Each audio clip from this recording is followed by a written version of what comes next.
Halo guys, perkenalkan.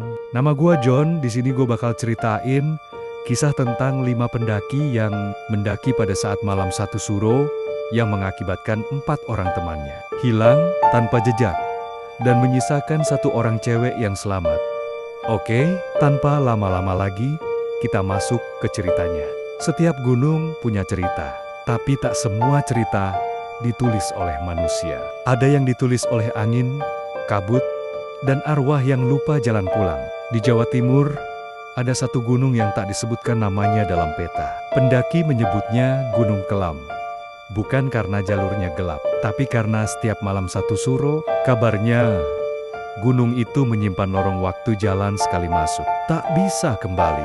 Cerita ini datang dari seorang pendaki bernama Dian, yang menjadi satu-satunya orang selamat dari rombongan 5 orang. Kelima sahabat, Dian, Andre, Rini, Haryo, dan Joko, merencanakan pendakian ke Gunung Kelam. Mereka tahu larangan soal malam satu suro. Joko berkata, itu cuma mitos. Gunung, ya gunung. Gak ada hubungannya sama tanggal Jawa. Rini berkata, katanya kalau malam suro, gunung jadi tempat nyekarnya para leluhur. Kita kayak ganggu. Tapi rasa penasaran lebih kuat dari rasa takut. Mereka mulai mendaki tepat pukul 10 malam di malam satu suro, di tengah kabut dan tanpa suara satwa satupun. Di pos 2, kabut turun drastis. Udara dingin menusuk, tapi yang membuat mereka merinding adalah jejak kaki mereka sendiri. Tiba-tiba menghilang. Dian berkata, tadi kita jalan di tanah basah, tapi pas aku balik, jejaknya hilang. Lalu Andre menjawab, udah, mungkin ketutup kabut atau embun.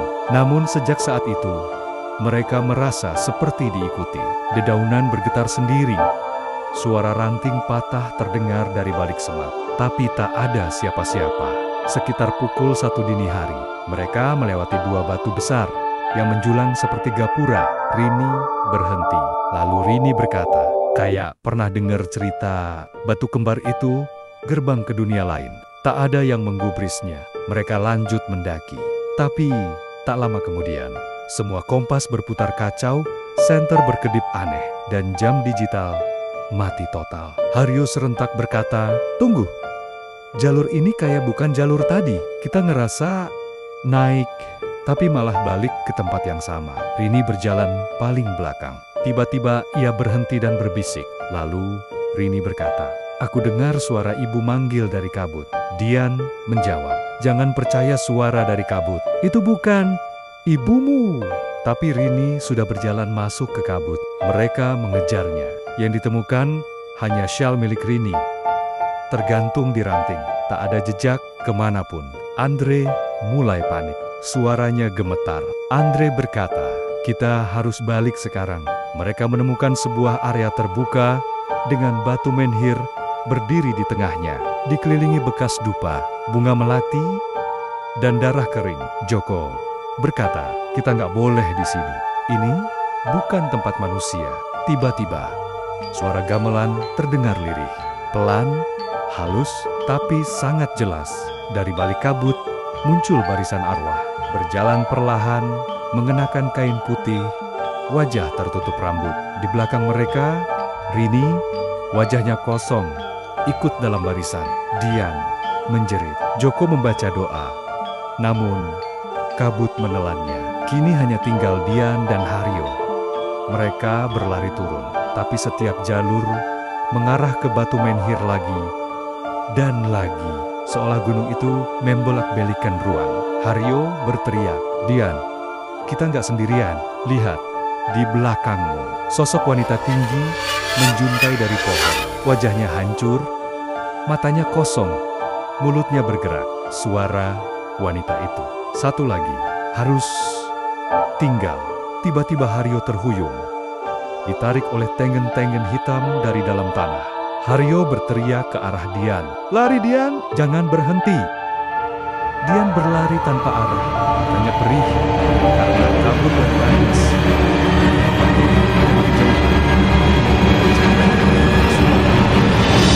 Dian gembira. Base camp Aku selamat. Tapi saat ia masuk ke tenda itu, yang ada hanya 5 orang sedang mengelilingi menhir. Wajah mereka semua adalah wajahnya sendiri. Ia menjerit. Beberapa hari kemudian, warga desa bawah gunung menemukan Dian terbaring lemas di dekat sungai. Kakinya penuh luka, tubuhnya pucat, dan ia tak mengenali siapapun. Setelah dirawat, hanya satu hal yang ia bisa katakan terus-menerus. Dian berkata, "Jangan lewat batu kembar, jangan dengar suara dari kabut, dan jangan pernah mendaki malam suro." Dari 5 orang, hanya dia yang ditemukan. Tapi, anehnya, jumlah jejak turun dari gunung tetap 5. Malam satu suro bukan sekadar malam. Itu adalah waktu di mana alam terbuka untuk yang tak terlihat. Jika kau memaksa naik gunung saat malam itu, jangan pernah menoleh ke belakang ketika mendengar namamu dipanggil. Melangkah di antara 2 batu kembar. Dan jangan percaya cahaya, karena tidak semua cahaya membawamu pulang.